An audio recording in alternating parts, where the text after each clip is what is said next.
그러면 이제 요즘 화두로 좀 돌아오면은요. 네. 좀 자영업 하시는 분들이 됐든 특히 요식업 쪽에 계신 분들이 가장 고민이 이 최저임금제 때문에 상당히 어려워졌다 이런 얘기들을 하거든요. 어쨌든 가맹점이 80여 개나 되고 이러한 그 본부, 가맹본부로서 회사로서 어떻게 이거를 헤쳐나갈 것인가에 대한 고민을 하고 계신지 해결책은 있는지.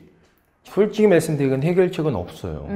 왜냐면 국가가 하는 시행하는 목표로 삼고 있는 게 틀린 건 아닙니다.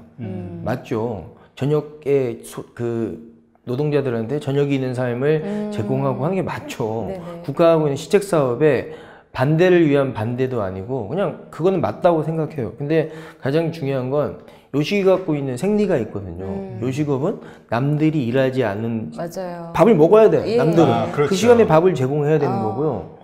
남들이 저녁에 뭐냐면 술을 먹거나 고기를 먹거나 뭐 할 때 거기 음식을 내야 되는 사람들이에요. 그렇죠. 그럼 사이클이 다르단 말이죠.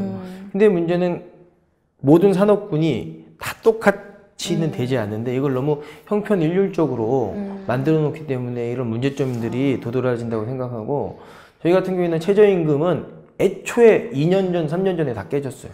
왜? 퇴직금이 있고 하다 보니까 먼저 앞서 나가요. 네, 만 원은요 옛날에 깨졌어요. 지금 10,000원 받고 일하는 사람이 어디서 2, 3년 전부터 없어요. 예. 근데 문제는 그런 임금에 대한 것보다 노동 시간이 단축되는 거. 여기에 대한 걱정이 더 큰 거죠. 그래서 저희 같은 주 경우에는 52시간. 예. 68시간에서 52시간이 되면요. 뭐냐면 답이 없어요. 그렇죠. 그러면 국밥집은 국밥이라는 음식, 저희 음식군으로 만들면 저희는 정식집이 아니잖아요. 브레이크 타임이 있을 수가 없어요. 네네.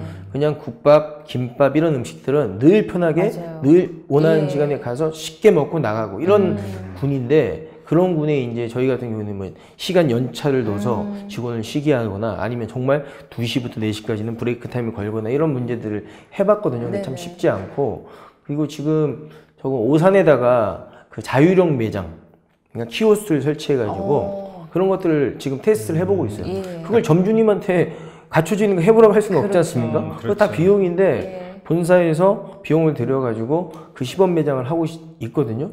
근데 소비자들이 그만큼 눈높이를 따라오지 못해요. 아직은. 네. 네. 국밥이라는 음식의 군이 그런 거예요. 그러면 충분한 시간이 있어서 이런 것들을 테스트해보고 하는 그런 시간이 있어야 되는데 그런 시간이 없는 거 우리나라는. 뭐 연차적으로 몇 년 뒤에 뭐 5인 사업장, 뭐 10인 사업장 이런 게 있어도 네네. 피부 체감적으로 오는 거는요. 두려움이거든요. 그렇죠. 네, 두려움. 예. 위기라는 그 두려움이 사람을 막 갉아먹거든요.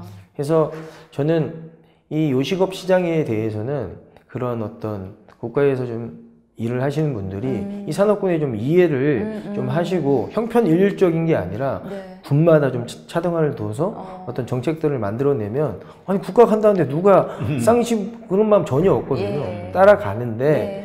왜냐면은 그 텀을 둬가지고 유연하게 넘어가자. 근데 또 그렇게 와중에서 또 나름대로 키오스크 자유형 매장 등의 새로운 시도들을 또 꾸준히 하고 계신다는 점에서 또 하나는 아마 도약을 할 수 있지 않을까 이런 생각이 들고요. 그렇죠. 아마 주변에서 이렇게 더 진국이 잘 나가니까 질문 많이 하실 것 같아요. 아, 나 뭐 좀 해보고 싶은데 뭐 좀 하면 요즘엔 잘 나갈까요? 아, 형 나 뭐 좀 할까? 돈이 좀 생겼는데 아, 내 회사 못 다니겠어? 뭐 할까? 이렇게 질문을 한다면 또 혹시나 본인이 다시 맨손으로 뭔가 시작한다면 뭘 해보실 것 같으세요? 일단 직장 다녀야죠. 그 얘기하려고 낙지가 돼야 돼. 직장에서. 제 친구가 작년에 롯데를 그만뒀어요. 어. 롯데는 그래도 대기업이지 않습니까? 그렇죠. 근데 사회적 시스템 자체가 점점 이렇게 고연봉이나 그리고 임원으로 진출하지 못하는 그 그렇죠. 인력에 대해서 예. 밀어내는 그런 게 있나 봐요. 저는 뭐 대기업에 다니면 뭐 힘들어 하는데 얘가 한다는 거예요. 우리 손익 형님도 저희 국밥집 하거든요. 하지 마라. 절대 힘들다. 예. 힘들다. 그리고 창업을 하시는 분들도 일단 하지 말라고 그래요. 왜냐면 사장님이 직접 하시고 열심히 노력하고 그렇게 하시면 창업하시면 안 된다고 그렇게 말씀드려요. 그러니까 창업이 안 되니까 제가 창업을 안 하려고 합니다. 왜냐면 그 영업 현장에 안 나가요 이제는. 그리고 저희 직원들도 마찬가지고 네. 그냥 와서 해보라고 그래요. 다 해보고 네. 이게 맞는지 안 맞는지 그래서 자기한테. 교육생 제도를 둬가지고 가거든요. 이게 뭐냐면 실질적으로 자기가 갖고 있는 보직이 장땡이라고 네. 할 수 있는 걸 잘 하다가 그래도 힘들다. 그래도 꼭 해야 된다. 예. 그럼 더 진국이죠.